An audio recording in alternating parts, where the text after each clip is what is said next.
नमस्कार।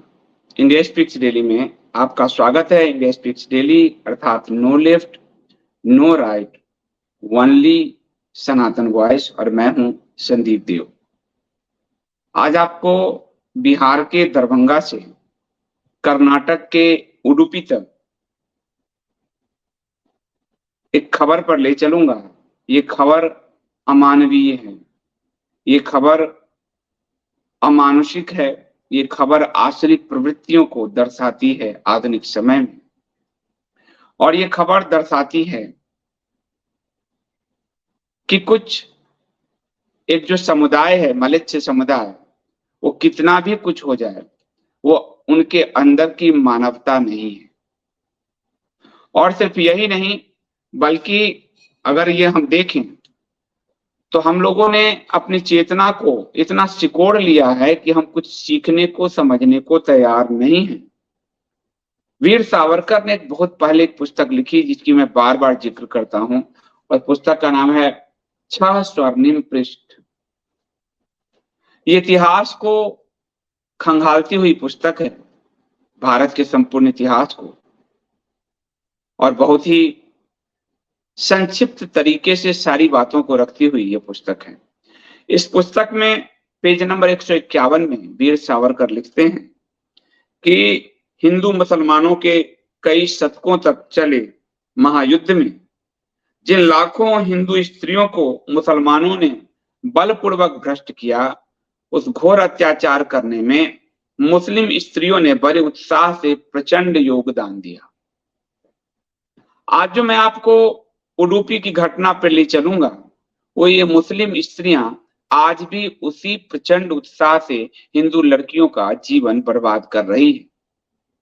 केरला स्टोरी में आपने देखा कि कैसे लव जिहाद के लिए हिंदू लड़कियों को मुस्लिम लड़कियां ही फंसाती है और अपने दोस्त, यार, भाई के आगे परोस देती है। उडुपी में तो इन मुस्लिम लड़कियों ने हिंदू लड़कियों का जीवन तबाह करने के लिए उनके बाथरूम में कैमरे लगा दिए।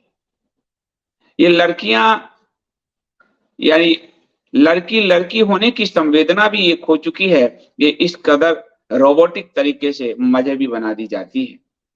और इससे फिर वो याद आती है अजमेर 92 की घटना, जहां इसी तरह हिंदू लड़कियों को जाल में फंसा फंसा कर 250 से अधिक हिंदू लड़कियों का सामूहिक बलात्कार किया गया। उस घटना को भी हम याद करेंगे। उस पर अभी अजमेर 92 फिल्म आई, हालांकि सफल नहीं हुई ज्यादा, परंतु उसको रोकने के लिए भी वो मजहबी समुदाय बड़ी ही बेशर्मी से उतर गया। और फिर आपको ले चलूंगा बिहार के दरभंगा, जहां नीतीश कुमार का शासन है। नीतीश कुमार इतिहास में सबसे नकारा मुख्यमंत्रियों में अगर गिनती होगी टॉप 10 में, तो नीतीश कुमार तो टॉप 5 में होंगे। बिहार में एक दलित परिवार के साथ उनको अपनी चिता जलाने का भी अधिकार नहीं है। मलेच्छ समुदाय ने चिता पर जलती हुई लाश को फेंक दिया। लेकिन सरकार तो तुष्टीकरण, तृप्तिकरण, संतुष्टिकरण, इतने करण हो गया कि भारत की सारी पॉलिटिकल पार्टियां मिलकर हिंदू सर्वनाश की एक तरह से लीला रच रही है और हिंदू सर्वनाश पर अट्टहास लगा रही है। मूर्ख हिंदू फिर भी इन सभी पॉलिटिकल पार्टियों को वोट देता है, अपना माई बाप समझता है। तो आज ये यात्रा आपको उडुपी से उल्टी दिशा से नीचे से ऊपर की तरफ ले चलूंगा, या फिर ऊपर से नीचे की तरफ ले आता हूं। पहले दरभंगा से चलता हूं और फिर मैं उडुपी तक ले चलूंगा। तो आप लोग वीडियो को लाइक कर लीजिए ताकि आपको इंडिया स्पीक्स डेली का वीडियो सजेस्ट करता रहे यूट्यूब, आपको नोटिफिकेशन भेजता रहे। इसलिए आप कमेंट भी कीजिए। प्रोमो से जब तक मैं लौटता हूं, आप मैक्सिमम ग्रुप में इसे शेयर भी करिए, और आप ज्वाइन बटन के जरिए इस चैनल को बचाए रखिए। ये चैनल एक उम्मीद है आखिरी, जहां न लेफ्ट न राइट, सिर्फ सनातन की वॉइस से आपको न्यूज का विश्लेषण किया जाता है। इसके अलावा अनुरोध है कि जो लोग भी सब्सक्रिप्शन भरते हैं वो निश्चित तौर पर कंटेंट का मूल्य चुकाते हैं, उनका बहुत धन्यवाद। वो जरूर सब्सक्रिप्शन भरें काफी सारे लोगों के सब्सक्रिप्शन लौट गए हैं, क्योंकि बैंक हमारे पर 5-6 महीने पे एक बार रोक लगा देता है। पता नहीं क्या मामला गवर्नमेंट का है, क्या मामला है। तो रोक लगाया था, जिसके कारण कई लोगों के सब्सक्रिप्शन लौट गए हैं। तो प्लीज आप अपने अकाउंट में चेक कीजिए, यदि सब्सक्रिप्शन लौट गए हैं तो पुनः आप सब्सक्रिप्शन भर सकते हैं। पिन कमेंट, डिस्क्रिप्शन और आपके स्क्रीन पर डिटेल दिया हुआ है। मैं लौटता हूं इस प्रोमो के बाद।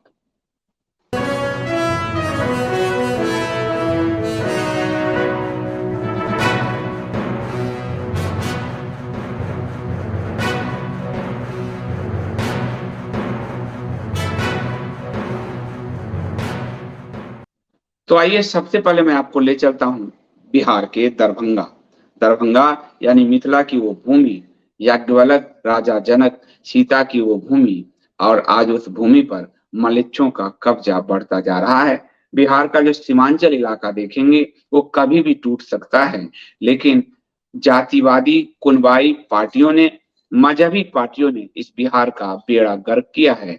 और बेड़ा गर्क करने वालों में लालू और नीतीश दोनों जेपी मूवमेंट से पैदा हुए हैं, और दोनों इस बिहार के सर्वनाश में सबसे बड़ी भूमिका लालू और नीतीश, और साथ ही इसके साथ 18 साल तक शासन में रहने वाले भारतीय जनता पार्टी की भी है, जो नीतीश के कंधे पर चढ़कर उस विनाश के बीज को बोती रही, जो विनाश का बीज अब वट वृक्ष बनता जा रहा है।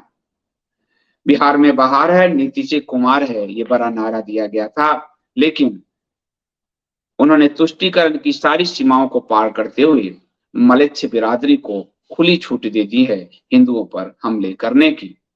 हमला इस कदर कि बिहार में हिंदू दलित वर्ग का जलती हुई चिता से लाश उठाकर फेंक दिया जाता, क्योंकि मजहबियों में अंतिम संस्कार में जमीन में गाड़ने की व्यवस्था है। और इसीलिए अब उनको, ये आप देख रहे हो, ये हिंदू शासन व्यवस्था जिसको आप कहते हो 75 साल से, उस शासन व्यवस्था में आज आपसे मुगल सल्तनत के समय की तरह अपने अंतिम संस्कार की व्यवस्था तक छीनने को वो तैयार हैं, क्योंकि उनको सच्चर कमेटी की आड़ में सारी सरकारों ने केंद्र की योजनाओं को राज्य लागू करती है, सारी सरकारों ने उनको सर पे बैठा दिया है, भारत के संसाधनों पर उनको 40 से ऊपर परसेंट, 40-42% संसाधनों पे कब्जा दे दिया है। इसमें दरभंगा में जलती हुई चिता से सब उठाकर फेंकने पे बड़ा पथराव हुआ, आगजनी की गई, गाड़ी जलाई गई, और पुलिस प्रशासन की देखरेख में हिंदू को संस्कार करना पड़ा। ये मामला दरभंगा के हरिहरपुर पूर्वी पंचायत के धर्मपुर मालपट्टी गांव का है। और जब मौके पर पुलिस पहुंची तो मलेच्छों ने पुलिस पर भी पथराव कर दिया। 6 गाड़ियों में तोड़फोड़, आगजनी की। मलेच्छों की गुंडागर्दी बढ़ती जा रही है। एकम सनातन भारत के अलावा कोई विकल्प नहीं है इन मलेच्छों पर नकेल कसने का, क्योंकि इनके अधिकार छीनकर इनको कानून के साए में जब तक नहीं रखा जाएगा, ये भारत को उपद्रव स्थल बनाकर सीरिया बना देंगे यदि हम अभी भी नहीं चेते। ये पूरा बवाल जो है एक श्मशान घाट को लेकर है। 22 कट्ठा की जमीन है। हिंदू समुदाय का कहना है कि श्मशान की यह भूमि उनके पुरखों की है, और पुरखों पर यहाँ वो श्मशान अपने अंतिम शवदाह जो है, अंतिम संस्कार करते रहे हैं। लेकिन जैसा कि आप जानते हैं, भारत में जब इस्लाम पैदा भी नहीं हुआ, उससे पुराने मंदिर पर वक्फ आकर कब्जा कर लिया तमिलनाडु। सोमनाथ मंदिर, जिसके ट्रस्टी चेयरमैन प्रधानमंत्री खुद नरेंद्र मोदी, 52 बीघा जमीन सोमनाथ मंदिर का ट्रस्ट कर दिया। तो ये वक्फ एक्ट एकम सनातन भारत के लक्ष्य में है, आने के एक दिन 24-48 घंटे के अंदर वक्फ एक्ट को खत्म कर दिया जाए। और यही 52 कट्ठा जमीन जो हिंदुओं की श्मशान भूमि थी, मुस्लिम समुदाय पहुंच गए और वक्फ की और अपनी जमीन बताकर हंगामा करने लगे। एक मृतक पासवान परिवार से, ये चिराग पासवान, ये पशुपति नाथ पासवान परिवार, ये लोग सिर्फ वोट बटोरते हैं, ये कभी भी नहीं बोलते। चिराग पासवान के तो पिताजी ओसामा बिन लादेन के शकल वाले को लेकर चुनाव प्रचार में घूमते थे, लेकिन पासवान समाज के साथ जो ये हुआ है, आप इनकी आवाज नहीं सुनेंगे।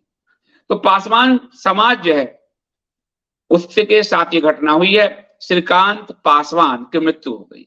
श्रीकांत पासवान के बेटे फेकू पासवान ने मीडिया को बताया कि शव लेकर जब लोग श्मशान घाट आए तो वहां पर पहले से मौजूद एक समुदाय, मलेच्छ समुदाय, उनको अंतिम संस्कार से रोकने लगे, बदतमीजी करने लगे। कुछ ने श्रीकांत पासवान के शव को गड्ढे में फेंक दिया। ये दलित उत्पीड़न की इससे बड़ी क्या पराकाष्ठा होगी। लेकिन दलित के नाम पर रेवत बोमला, एक दलित मां का बेटा, रोने वाले प्रधानमंत्री की आंखों से आंसू नहीं टपकी, जबकि विपक्ष की सरकार है, उस नीतीश कुमार की सरकार है, जो नीतीश कुमार उनके लिए गोलबंदी कर रहा है। लेकिन वो नहीं बोले, क्योंकि नीतीश को बोलेंगे तो पासमानदा नाराज हो जाएगा।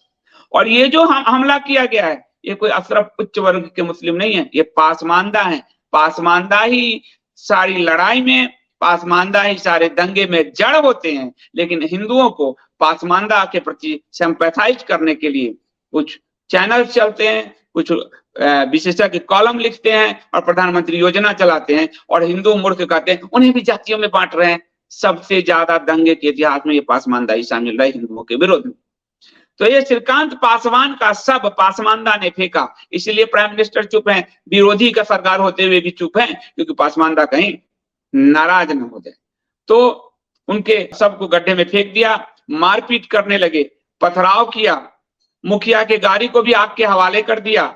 और ये सो कॉल्ड दलितवादी जितने हैं, ये दिलीप मंडल, ढंडल, पंडल जितने भी हैं, ये सो कॉल्ड दलितवादी, वो जो जीतन राम मांझी है, वो जितने भी अठावले है, ये दलित के वोट लेने वाली भाजपा है, मायावती है, वो चंद्रशेखर रावण है, जितने हैं वो सब चुप हैं, क्योंकि ये सब दलित के नाम पर मलेच्छों का तृप्तिकरण करते रहे। दलित परिवार तो आज भी जूझ ही रहा है जीवन में, इतना साल, 75 साल हो गया। तो मुखिया गया तो मुखिया के गाड़ी को भी आग के हवाले कर दिया। सोचिए पासमानदा तृप्तिकरण किस स्तर पर उनको मजबूत बना चुका है। उसके बाद पुलिस बल लाया गया और उनके जलती हुई चिता से शव उठाकर गड्ढे में फेंक दिया। जलती हुई चिता से एक शव के साथ जो दुर्व्यवहार हुआ, दलित शव के साथ, इससे बड़ा दुर्व्यवहार हिंदू समाज के साथ क्या होगा। पुलिस बल की मौजूदगी में अंतिम संस्कार करवाना पड़ा। और हरिहरपुर पूर्वी पंचायत के मुखिया हैं अजय कुमार झा, उन्होंने कहा कि श्रीकांत पासवान की मौत हो गई थी, उनका अंतिम संस्कार करने के लिए सबको श्मशान लाया गया था, वहां सबके साथ बहुत ही अभद्रता की गई, अर्थी को नीचे गिराया गया, कुछ घरों को भी इन्होंने फूंक दिया और कई पुलिसकर्मी और स्थानीय लोगों पर पथराव किया, चोटें आई, लूटपाट किया, उपद्रवियों ने पूरे इलाके में तनाव पैदा किया, माहौल खराब किया और जो है इन पर कोई बड़ी कार्रवाई अभी तक नहीं हो पाई। ये इस स्मशान भूमि, हिंदू स्मशान भूमि पर ये मलेच्छ समुदाय दावा करता रहा, इसके इनके डर से 2 साल से यहाँ कोई अंतिम संस्कार नहीं हो रहा। 2 साल से हिम्मत किया फेकू पासवान ने अपने पिता के शव को ले जाने के लिए, दलित वर्ग लड़ता रहा है, आज भी वो दिख रहा है। और ये जमीन ग्राम पंचायत की है, जिसपे ये वक्फ और मुस्लिम समुदाय दावा करने पहुंच जाते हैं, ग्राम पंचायत की है। उसके बाद जो है मुहर्रम पर भी ये लोग भिड़ते रहे, हिंदुओं पे हमला करते रहे। कमतौल थाना क्षेत्र है दरभंगा का, बड़ी औल गांव है, वहां पर भी ये लोग पहले मुहर्रम पर भी लड़ते रहे, अब ये सब भी उठाकर फेंकने लगे हैं। और वहां पर हनुमान मंदिर भी है, कीर्तन हो रहा है, वहां भी ये कीर्तन रोकना चाहते हैं। ये दरभंगा मिथिला की भूमि, जहां पर मंडन मिश्र जैसे विद्वान, याज्ञवल्क्य गार्गी की जहां सभा, सीता और जनक जैसे राजा, उस भूमि पर हिंदुओं को न पूजा का अधिकार, न अंतिम संस्कार का अधिकार। और ये उस बिहार में हो रहा है जो खुद को क्रांति की भूमि कहते रहे हैं। उस बिहार में नीतीश कुमार ने बिहार के बहार को खत्म कर दिया है, और नीतीश कुमार को जो है उस पर कार्रवाई करने की जगह कोई बोलने को इसलिए तैयार नहीं है कि नीतीश कुमार को कहीं पासमानदाओं के वोट न मिल जाएं और हमारा पासमानदा कहीं छिटक न जाए, इसलिए केंद्र के लोग भी इस पर चुप हैं। अब हम बिहार से चलते हैं कर्नाटक। कर्नाटक में भी विपक्ष की सरकार है, कांग्रेस की सरकार है, और कर्नाटक में भी जो हुआ है उस पर विपक्ष तो मौन ही रहेगा। इंडिया नाम का संगठन बनाकर वो तो मौन ही रहेगा, लेकिन जो केंद्रीय पक्ष है भाजपा, वो भी इस पर ज्यादा नहीं शोर मचा रही, क्योंकि वहां भी पासमानदा, हाय मेरा पासमानदा, तू मेरा पासमानदा, कहाँ गया पासमानदा, मर रहा हूं पासमानदा वाले करा है। ये पासमानदाओं ने क्या किया, ये कर्नाटक के उडुपी में के कॉलेज की घटना है, जहां पर मलेच्छ छात्राओं ने हिंदू छात्राओं का जीवन तबाह कर दिया। और ये जो मलेच्छ छात्राओं ने न सिर्फ हिंदू जो छात्राओं के लिए हॉस्टल के न सिर्फ स्नान घर में बल्कि शौच घर में भी जाकर कैमरा लगाए। इसलिए जब सावरकर ये कहते हैं कि घोर अत्याचार में मुस्लिम स्त्रियों ने बड़े उत्साह से प्रचंड रूप से योगदान दिया, और उन्होंने कहा कि विधान व्यक्तिगत रूप से नहीं सामुदायिक रूप से सत्य, तत्कालीन मुस्लिम स्त्रियों की इस राक्षसी क्रूरता शब्द सावरकर ने उपयोग किया है मुस्लिम महिलाओं के लिए, वो राक्षसी क्रूरता उडुपी में दिखी, जहां पर 100 से ज्यादा हिंदू छात्राओं के नहाते और शौच करते हुए उनके वीडियो रिकॉर्ड किए गए, और इसे मुस्लिम छात्राओं ने व्हाट्सएप ग्रुप में वायरल किया। तो जो आपकी बेटियों की सहेली कोई मलेच्छ छात्रा हो तो ध्यान रखिएगा कि लड़का नहीं लड़की है ना, वो लड़की आपकी बेटी को टारगेट बनाए रखने के लिए ही दोस्ती गांठ कर आई है। ये केरला स्टोरी में दिखी थी, ये उडुपी में क्लियर हो गई।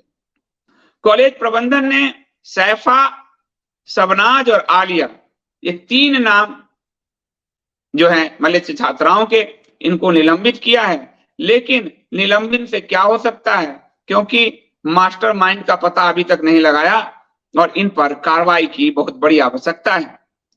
सोशल मीडिया पर पूरे वायरल किए गए इसको, और ये उडुपी के बड़े कॉलेज का है, डॉक्टरी की पढ़ाई का मामला है, जहां इस घिनौने हरकत को अमल अंजाम दिया गया। इसमें मदरसे में पढ़ने वाले छात्र छात्राएं जब कॉलेज पहुंचती है तो अपनी मजहबी उन्माद, मजहबी जिहाद, मजहबी घृणा के कारण कैसे हिंदू लड़कों का जीवन बर्बाद करती है, उसमें से ये एक उदाहरण है। और ये अश्लील वीडियो बनाने में इनकी दिमाग किस अश्लीलता से भरी है, किस कुंठा, मजहबी कुंठा से भरी है, ये बात आप समझ सकते हैं। लड़कियों का पूरा जीवन इन्होंने बर्बाद कर दिया है। बाथरूम में जो है कैमरा पाया गया और ये इन लड़कियों को गिरफ्तार भी किया गया है। जो है इसमें पुलिस अब आई है और इन्होंने इन 3 लड़कियों को गिरफ्तार भी किया है और इस पर और भी बड़े कार्रवाई की आवश्यकता है। अन्यथा आप ये समझ लीजिए कि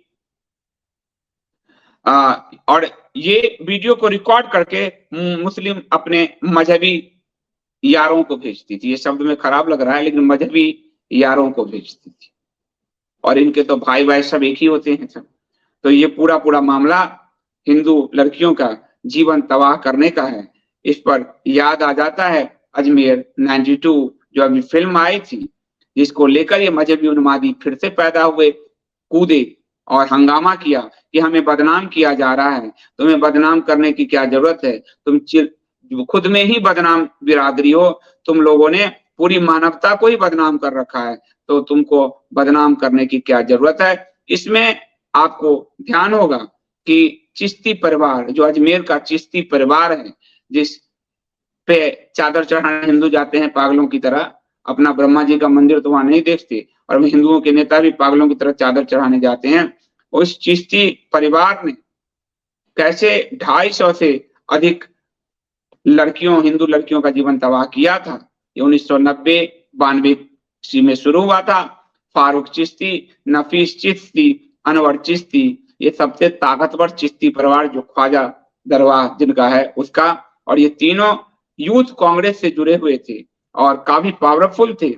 और इस पूरे मामले में शिकार बनाया गया वहां की स्कूल कॉलेज की लड़कियों को। 250 से अधिक जो है 250 से अधिक लड़कियां थी।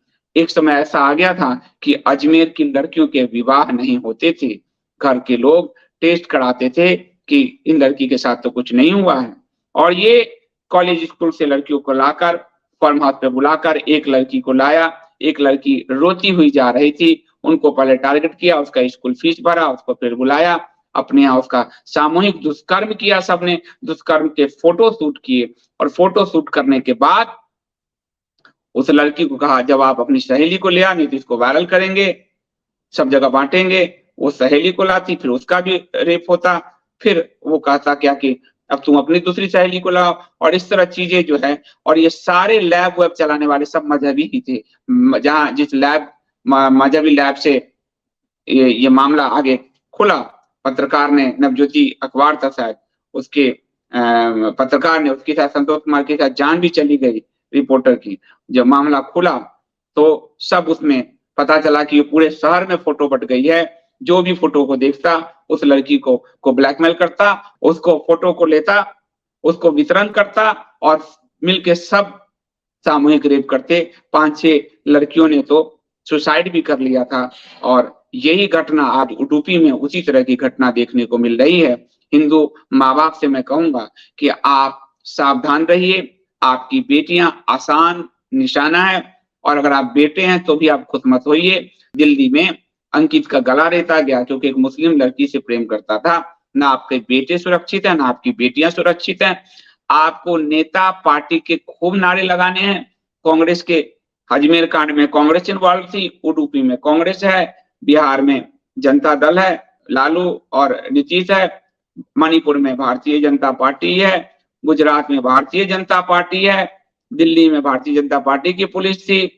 आप किसी भी पार्टी और नेता के राज में सुरक्षित नहीं है जब तक आप खुद सुरक्षित होने के लिए संकल्पित नहीं होते।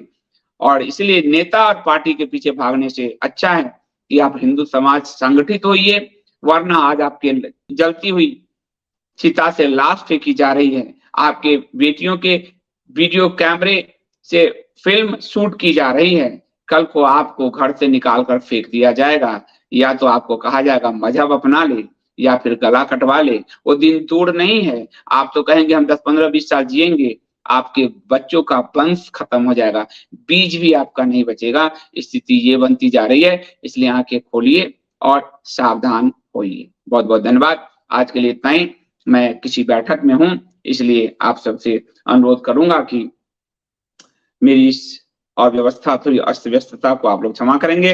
रात्रि 9 बजे मैं आपको, आज जल्दी आ गया तो एक ऐसे गेस्ट से मिलवाऊंगा जो अपने देश की एक अलग कहानी बताएंगे और आपको बताएंगे कि किस तरह से जो एक मलेच्छ बिरादरी है वो अपनों की भी नहीं है, इसलिए उससे सावधान रहिए। और वो आपको बालूचिस्तान की निर्वासित प्रधानमंत्री हैं, उनको लाने का प्रयास कर रहे हैं, तो आप सब आइएगा जरूर। दूसरी बात कि प्लीज सब्सक्रिप्शन भरिए ताकि आपको कंटेंट सही मिल सके, कंटेंट शुद्ध मिल सके और आप कंटेंट का छोटा सा मूल्य चुका सकें, पत्रकारिता ताकि निष्पक्ष बनी रहे। दूसरी कि आप एकम सनातन भारत दल को 100 रुपीज पर मंथ का डोनेशन जरूर दीजिए। आपको सिर्फ महीने में 200 रुपये लगना है।